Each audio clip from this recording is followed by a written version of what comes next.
What's up everyone? I welcome you all for this wonderful course on basics of C Sharp. If you haven't seen my previous video sessions, I strongly recommend it to please visit those videos and get something from them. Okay, and please like my channel and subscribe my channel. Okay, so in this session we will understand Windows application, and we will understand one more control of Windows application. So that control is chart control. So I'll show you the demo application that you need to create in this session. So I'll run this application, and you can see when I click on this load chart, you will get this chart. Here we have name and we have salaries. Okay, so how to create such kind of things uh, is this we're gonna see in this video. So the question is, why do we need it? Well, see, this is not like mandatory thing, but there might be a requirement where you need an analysis for the complete year, maybe on salary, maybe on performance, or maybe results or something like that. There might be chances because we already have so many automated machines which can do that, like in a very precise manner or maybe in a very efficient manner. But let's say we have this requirement, we don't have any automated machines, or maybe we cannot afford those machines. On such criterias, uh, we can use this thing. Okay, so this is your demo application and we will build this. Okay, so let's get started. I have this project here, and basically this is right now filled up, so I'll just delete all those things. I'm so sorry I'm making it like this, but this is okay. I mean, you will understand it. Okay, so now you can see I will delete this chart control. I will definitely delete this button too. I don't have anything here. Let me just give you a blank container form one. So the thing that I did in this project, I already have one database one. This is my database, and you already know how to create a database. You can right click on this project, add and new item, and then data, and then select service based database. This will load a database here, and also in the server explorer you can see here. And I create one table, and that table name is tbl underscore data. You can see here open table definition. It will give you the inner structure or the design of that table. So I have id, name, and salary. These are the three columns, and I have the data type here. I give a primary key to the id, and I definitely had changed the identity specification to yes to make a automatic increment of this id. And also I had given some dummy data inside the tbl underscore data. So I'll right click on that and show table data. So you can see these are the five entries in the database. I have John, Smith, Paul, Alexa, and Joshua, and I have the prescribed salaries for each and every entity. I have 100, 200, 300, 400, and 500. These are the salary. Okay, so now I will load this data in my chart control. Okay, this is my requirement. So I'll close it and I'll get back to the design part. I'll open the toolbox, and then I'll find the data. I'll find the data tab, and inside that we have a chart. So I'll drag and drop here. You can see it looks like this. This is your chart control. And also you accordingly your requirement, you can change the style of the chart. You can there are multiple types of chart types. You can use bar, you can use you can use pie chart, you can use histograms. There are so many. You can use lines and many more. Okay, so we will see how to do that. And there are two aspects on which you can work with chart control. There is one aspect is whenever this form 1 gets loaded, you can load your chart. The other aspect is you can have a button control. On that button control click event, you can load the chart. So let's have this control so that you can understand how to deal it with the button control. So I'll change the text property of this button 1, and I will say where is this button 1? Yeah, so I'll change the text property and I will say load chart. That's it. Okay, now one more thing we need to see here is I think the UI is completely okay right now, and we get into the code part. Okay, so I'll press F7 to get into the code part.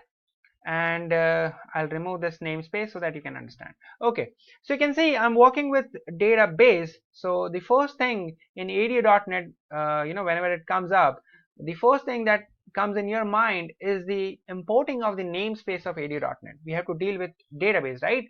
So we need to import some namespace, and that first namespace is using system.data.sql client. I hope you already know that. Okay, the second namespace, which is very precisely used for this charting. Okay, we are using some chart control, and that's why we have a different namespace for that. Okay, so that namespace is using system.windows.forms.data-visualization.charting. This is your namespace. So your chart control resides in data visualization, which resides in forms, and which resides in Windows, and ultimate root of all is system. That's it. I hope you are understanding it. Okay, next thing is we need this click event. So I'll double click on that, and this will generate a click event. Second thing is you are having some steps of AD.NET. So let's have those steps. So first step is SQL connection, con equals to new SQL connection. I hope you know that. From where to copy this? I'll click on this database1.mdf, and there is your connection string. I'll copy this and paste it. And then the first thing is I'll make a @ symbol here. I'll remove this double quotes. I'll remove this double quote. That's it. This is your SQL connection. Next thing is I'll open that connection, con.open. Next is I'll write a query. I hope you remember this. So that's why I'm going fast, a little fast, not much fast. So this step is going to give you the SQL query that you need to prepare. So right now I'm fetching all data from my tbl_data into the chart control. So I'll simply write a select star query. So I'll say select star from tbl_data. Okay, and I'll pass the connection object here, comma connection object. Next thing is SQL data adapter. So SQL data adapter is the a equals to new SQL data adapter, and I'll pass the command object here. Next thing is I need data table or data set. So we are working with data set here. Data set ts equals to new data set, and then I'll fill this data set. So I'll say sda dot fill the data set. Here you can see there are overload methods. This first method is data set. You can pass the data set. The next is data table, and there is one more entry, and that entry is, you can see here, there is entry is the data set object and the source table. It is in the form of string, right? So the first thing is I'll pass the data set object, which is this. So I'll say ds, and then the next thing is string source table, the source of the table, which source you need to pass here. So I will say I will pass salary. So this is my column that I need to pass. So that's why I had put it over here.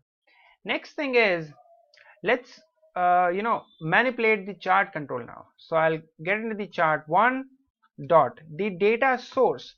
Where is the where is exactly is the data source of this chart control?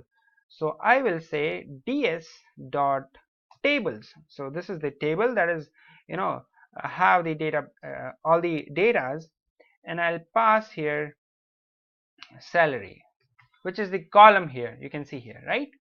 So this salary column is there in the table, and which is a table is a part of data set, which has to be a data source of this chart control. I hope you are getting it. So they all are related with each other if you go from left side to the right side. Okay, next thing is chart1 dot series, chart1 dot series, and that series is actually salary. And now I need to provide x value member, which is nothing but this name here, right? I'll give you why this x, what exactly is this x value member. You can see if I go to my design part, we have x axis and y axis. So what do you need? I mean, there is x axis and y axis. So what do you need on x axis and what do you need on y axis that you need to provide here?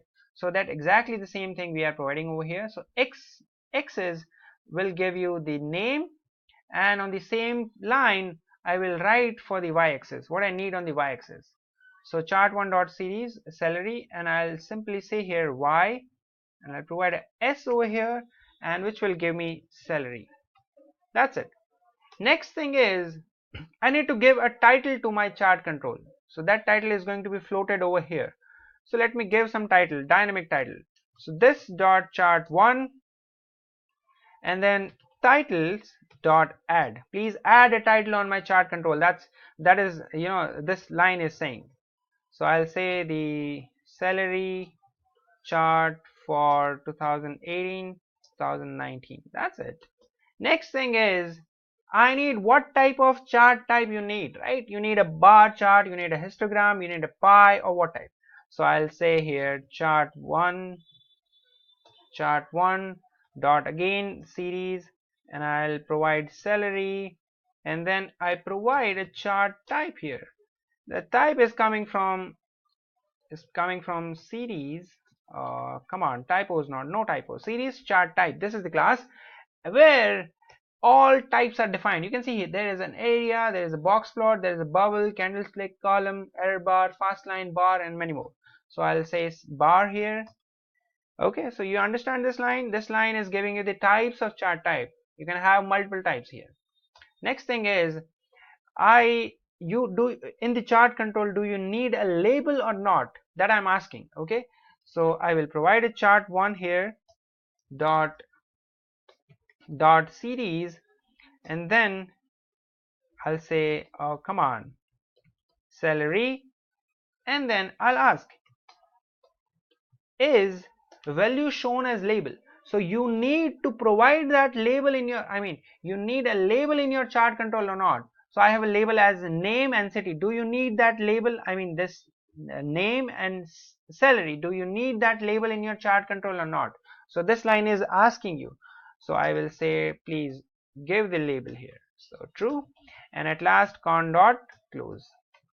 Okay, so there is one more thing. You can see here this is series is coming from chart 1. So chart 1 having some series, and we are providing salary. There is no, and again the salary, again salary.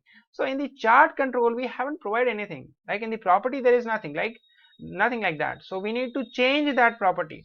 So I'll click on the chart control. I go to the property here, and there is this property named series. We need to find it. Let me, okay, so there is this chart series, and we have come on. Okay, so we have this series here, and I'll open that, and you can see there is this series 1. So I need to change the name of that. So instead of series 1, I'll say salary. Please keep that in mind that it should be exactly the database column name. I add it. So now when I run this application, you can see here, when I run this, and when I click on this chart, load chart, you will see it loaded from the database. You can see I can exactly show you. So I'll right click on that and show table data, and now I'll open the application. You can see we have Joshua, which is having the highest salary as 500. Then we have Alexa, Paul, Smith, John. You can match those things, right? So this is basically increasing or decreasing order of chart control. Let me change the type of this chart. So I'll go into the code part, and then let me change the chart type from bar to, let me write it as pie. And when I run this, you will see here a pie chart. You can see, so we have all names here and all those entries. So this color represent blue color represent John, yellow represents Smith, and something like that. You can simply visualize in each and everything here. So this is the application which can be useful at a time when you don't have any automated machine, and when you simply with the help of this application you can analyze many things like result, maybe salaries or something like that. I hope you like it, you understand it. Thank you so much for listening to me, and please don't forget to subscribe my channel. Thank you so much.